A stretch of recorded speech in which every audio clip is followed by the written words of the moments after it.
왜 제 삶을 감당하기가 그토록 어려울까? 한 인간이 어릴 때부터 성인이 될 때까지 우리나라처럼 교육과 공부로 내몰려야 하는 나라도 드물 것이다.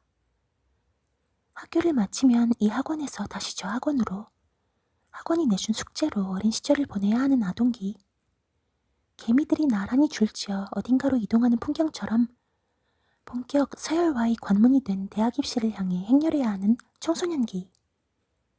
이제 대학마저 학문과 낭만보다는 취업의 통로 정도로만 여겨져 청춘의 본성 따위를 거론할 수 없을 정도로 삭막하게 된 청년기. 지구상 어디에 이토록 한참 피어날 시기에 쪼그라들고 움츠러들어 행진해야 하는 봄날의 생명들이 있을까? 그렇게 벅차게 교육받고 공부하면 삶은 그만큼 더 좋아져야 할 텐데 그 결과는 과연 어떤가? 한마디로 참담하고 우려할 수준이다. 지난해 우리나라 어린이 청소년 행복지수는 OECD 22개 국가 중에서 22위로 또 꼴찌를 기록했다. 국제아동 삶의 질 조사에서 한국 어린이들이 누리는 삶의 질은 35개 조사 대상국 중에서 31위로 최하위권이었다. 우리 사회의 구조와 부모들의 인식이 근본적으로 변하지 않는다면 저런 조사 결과는 앞으로도 매년 반복될 가능성이 높다. 인생이 한창 자라고 피어나야 할 시기에 생명성과 순정한 사랑의 열망을 잃고 살아간다는 것처럼 슬픈 일이 어디 있을까? 미래 세대의 현실을 생각하면 늘 마음이 아프다. 그래서 숲이 보여주는 생명과 삶의 근본 이치를 사유하고 숲의 생명성을 체험함으로써 잃어버린 온전한 삶을 회복하고 새롭게 살아보려는 시도가 더욱 절실하다. 숲을 깊게 만나는 일은 근본을 마주하는 일이다. 숲을 사유하는 일은 이치를 터득하는 공부이고 이치에 부합하는 삶을 실천하게 하는 자극이다. 당연한 말이지만 숲에 사는 자연의 생명 누구에게도 학교나 학원, 별도의 교육이나 공부가 없다. 나의 어머니도 무학의 문맹으로 평생을 사시다가 떠나셨다. 그러면서도 숲의 생명들은 주어진 자리에서 기어코 제꽃을 피우고 열매 맺어내며 삶을 부지런히 사랑한다. 내 어머니도 훌륭히 그러하셨다. 이제는 자고하신 어머니를 생각할 때마다, 그러한 숲 생명들을 마주할 때마다 나는 우리를 향해 근본적인 질문을 하게 된다. 한 인간이 주어진 삶을 거뜬히 살맛나게 살기 위해서는 어떤 능력이 필요할까? 인생에 꼭 필요한 능력이 있다면 그것은 무엇일까? 이것은 우리 교육과 공부에 대한 근본적인 질문이기도 하다. 아주 많은 학부모 대상 강연을 하면서 확인해보니 대개의 부모들은 공부를 잘하는 능력에 꽂혀 있었다. 유아, 아동, 청소년을 자녀로 둔 우리나라의 대다수 부모들은 공부를 잘하면 그 아이의 삶과 장래도 좋을 것이라고 믿는다.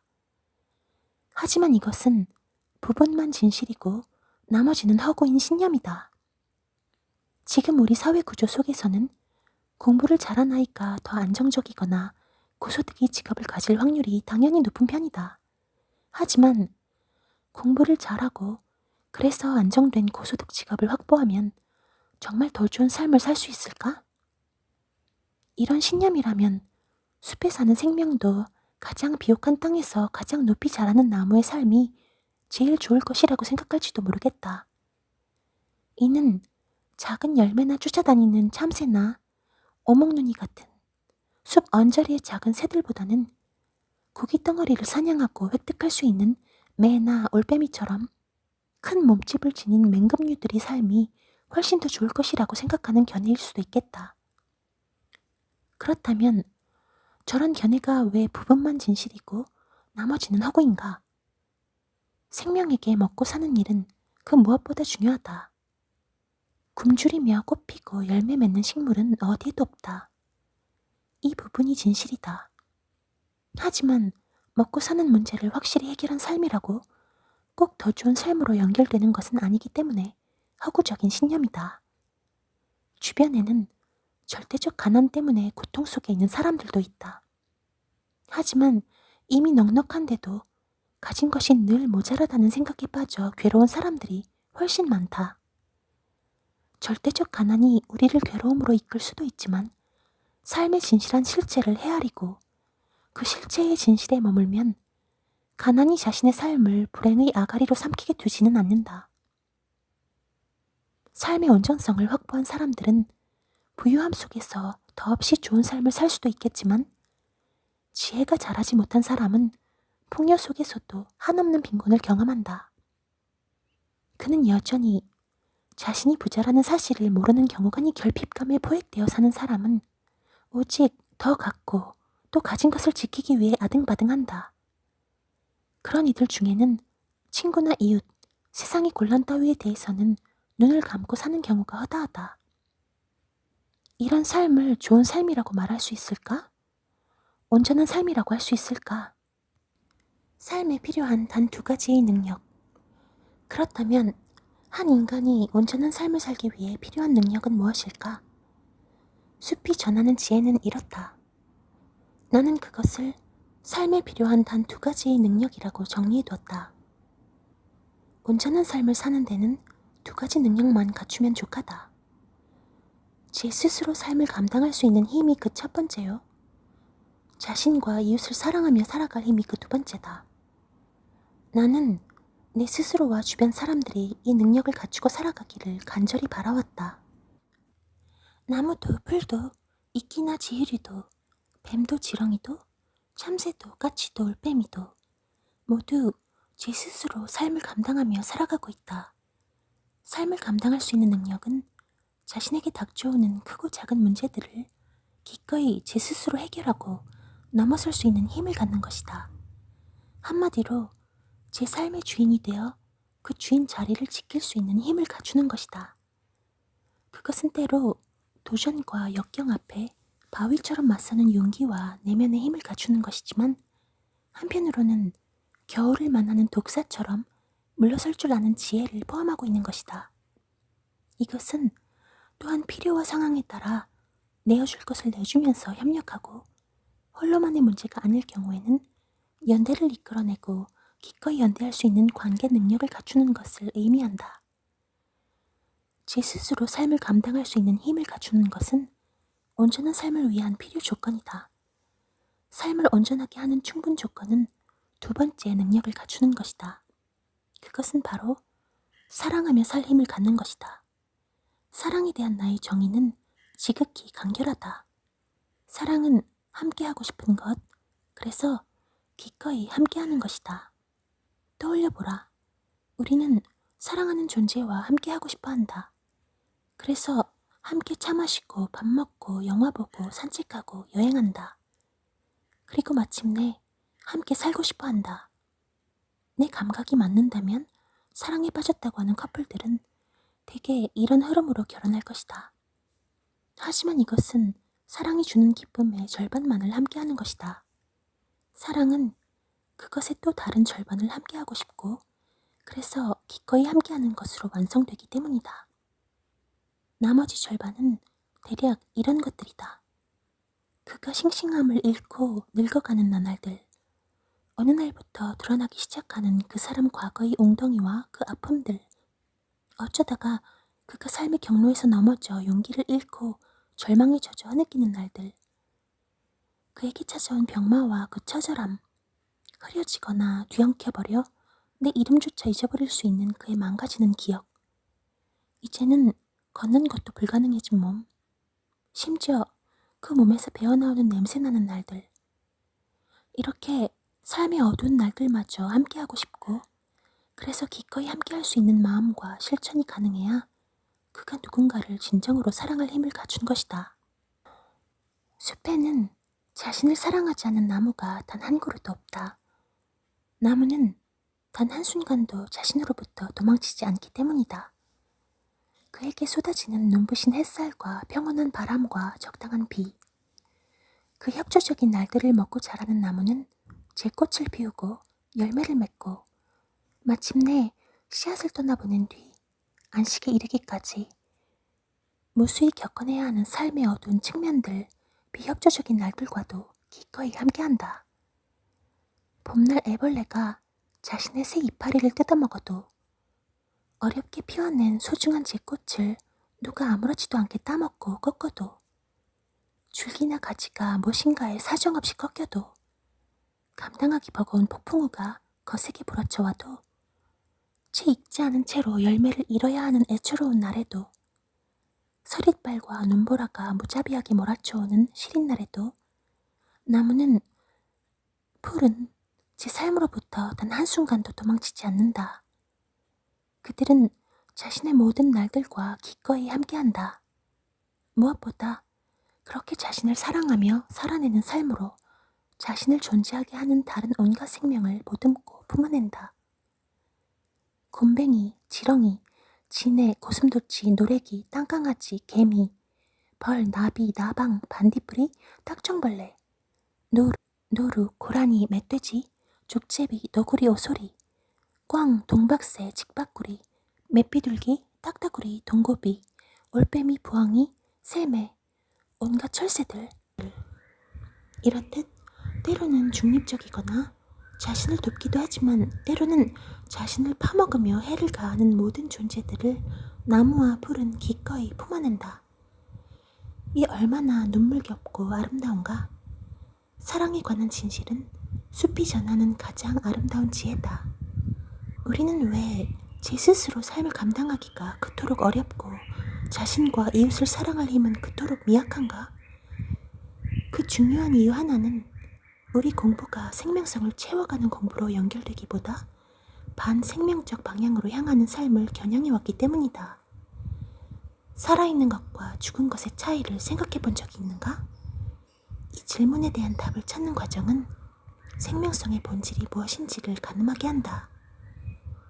생물학에서는 생물이 무생물과 구분되는 특성을 대략 이렇게 꼽는다.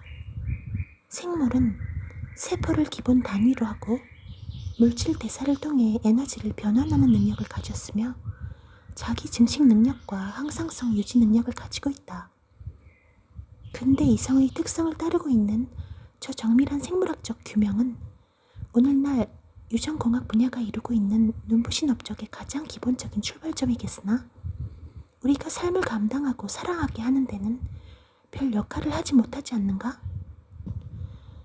나와 함께 긴 호흡으로 공부하고 있는 이들과 숲을 사유하다가 정리해보게 된 다음과 같은 규명은 어떨까? 살아있는 존재들은 첫째, 모두 새로워지려 한다. 둘째, 새로워지기 위해서 기어코 모험한다. 셋째, 그래서 덜 아프다. 넷째, 살아있는 존재는 죽은 것보다 더 따뜻하다. 그리고 부드럽다. 그리고 더 잘 흔들린다. 태아를 생각해보자. 녀석은 새로운 세계를 향해 그 위험하고 좁은 산도를 한사코 통과하여 나온다. 이제 천장을 향해 눕혀둔 그 아이는 기필코 180도 방향을 바꾸기 위해 뒤집는다. 배밀이를 하고 익숙해지면 드디어 기기를 시도하고 기다가 마침내 일어선다. 일어선 그 아이는 넘어지고 다시 일어서며 기어코 걷기 시작한다. 그리고 뛰는 경지에 새로움에 이른다. 이쯤이면 이제 가르친 적 없는데 질문하기 시작한다. 질문법을 배운 적이 없는 그 아이가 스스로 던져대는 질문은 크게 3단계를 거치며 세계와 삶을 알아가고자 작동하는 흐름으로 진행된다. 우선 무엇이냐고 묻는다. 스스로 분별하고 싶어하는 단계이다. 다음에는 왜? 라고 묻는다. 이제 인과가 궁금해지는 단계에 이른 것이다. 사춘기 무렵이 되면 대단히 중요한 질적 전환의 단계에 이르는 질문을 던진다. 왜? 뭐? 이 불만을 품은 듯한 질문의 참뜻은 이전에 알고자 했던 단순한 분별과 인과를 묻는 것이 아니다. 그것은 왜 재미도 없는 학교를 가라고? 그랬어? 뭐 어쩌라고? 그렇게 하면 뭐가 달라지는 거냐고? 처럼 서툴지만 궁극을 알고 싶다는 뜻이 담겨있는 경우가 많다. 그러니 차라리 이때 왜? 뭐는 for what? so what? 에 가까운 질문으로 헤아려야 한다. 드디어 그 인간에게서 철학이 시작된 것이다. 사람만이 아니다. 땅에 떨어진 도토리 한 알도 날마다 새로워지려 한다. 그래서 날마다 모험한다. 그렇게 껍질을 벗고 땅을 뚫어 뿌리를 내리고 빛을 향해 잎과 줄기와 가지를 키워낸다. 물고기나 개구리의 알도 별반 다르지 않은 경로를 통해 살아있음을 증명한다. 모두 모험과 함께 새로워지는 것이다. 모험하는 그 모든 순간에는 크고 작은 아픔과 상실이 함께 놓여있다. 뜯기고 부러지고 잘리고 잘못하면 송두리째 잡아먹히고 주저하거나 움츠러들거나 흔들리는 순간들이 살아있는 모든 존재들과 나란히 걷고 있다. 그것이 삶이고 살아있음의 증거다. 숲을 함께 걷는 자리나 강의하는 자리에서 나는 짓궂게 묻곤한다. 당신은 새로워지려 하십니까? 그래서 기꺼이 모험하며 사십니까? 삶이 덜어 아픕니까? 아픈 것이 마땅하다 여기십니까? 아프지 않으려 하십니까? 당신은 점점 부드러워지고 더욱 따뜻하고 자주 흔들리며 사십니까? 아니면 이 모든 방향과 반대로 향하고 있습니까? 사람들은 웃거나 혹은 진지하게 대답한다. 나는 반대로 향하고 있었네요. 뒤이어 사람들에게 너무 자책하지 말자고 다독인다. 이제라도 각성하고 살아있는 삶을 향해 살아있는 존재들의 특징을 하나씩 하나씩 삶으로 다시 데려와 보자고 제안한다. 새로워지려 하고 그래서 기꺼이 모험하고 아픔이 살아있는 삶의 특징임을 받아들이고 더 자주 부드럽게 미소 짓고 때로 흔들리는 나를 자책 없이 응원하며 살아보자고 제안한다. 이 질문과 다독임은 실은 나 스스로와 우리 자신에게 그대 살아있는가? 타고난 생명성과 함께 살아있음의 기쁨을 누리며 살고 있는가? 살아있음의 기쁨을 향해 살아가자 라고 던지는 물음이요 다독임이다. 이 물음과 다독임은 대단히 근본적인 것이며 또한 매우 중요하다. 왜냐하면 생명성 가득한 존재만이 제 스스로 삶을 감당하고 자신과 이웃을 사랑하며 살 수 있기 때문이다. 그래야 온전한 삶에 이를 수 있기 때문이다.